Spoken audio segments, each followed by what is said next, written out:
Hello everyone, কেমন আছো তোমরা সবাই? ব্যাকগ্রাউন্ডে লক্ষ্মী ঠাকুরের সুন্দর সুন্দর গানের সাথে welcome back to my 30 days challenge and it's day 17। আজ সারাদিনটা সকাল থেকে একটু রেস্ট নেব ভেবেছিলাম, তাই বেশ বেলা করে ঘুম থেকে উঠেছি। আর সত্যি বলতে বেশ ঠান্ডা লেগেছে, সারা রাত ধরে হ্যাঁচো করেছি, তাই সকালে উঠতে অনেকটা দেরি হয়ে গেছে। সকালবেলা ঘুম থেকে উঠে জলটা কমপ্লিট করব আজকে বাড়িতেই। আর এদিকে এখন না শীত পড়ে যাওয়ার ফলে গাছগুলোতে খুব একটা ফুল দিচ্ছে তা নয়, বেশ অল্প স্বল্পই ফুল হচ্ছে।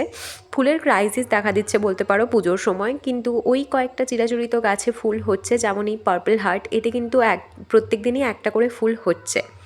আমাদের এখানে হলদিয়াতে তো বেশ ভালো রকম শীত পড়েছে, আর শীত পড়ার সাথে সাথেই চুলের ত্বকের একটু যত্ন নিতে হয়। আর এটা হলো আমার ডিআইওয়াই একটা তেল, যেটা আমি চুলে ইউজ করি।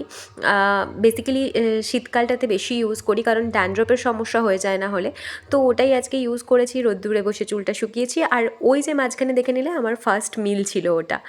আমার বাবা সকালবেলা এই চিপসগুলো এনেছে, এনে বলল যে করলা খাওয়া শরীরের পক্ষে ভীষণ ভালো, তাই এগুলো আনা হয়েছে যাতে শরীর ভালো থাকে। দেখো নমুনা। তো সেগুলোই রোদে দেওয়া হয়েছে। আর এদিকে আমি রেডি হয়ে গেছি, একটু দোকানে যাব।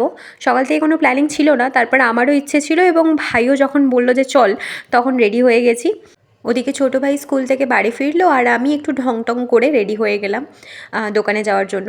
দোকানে গিয়ে কিছুটা কাজ সামলানোর পরে দুজনেই কফি খেয়েছিলাম।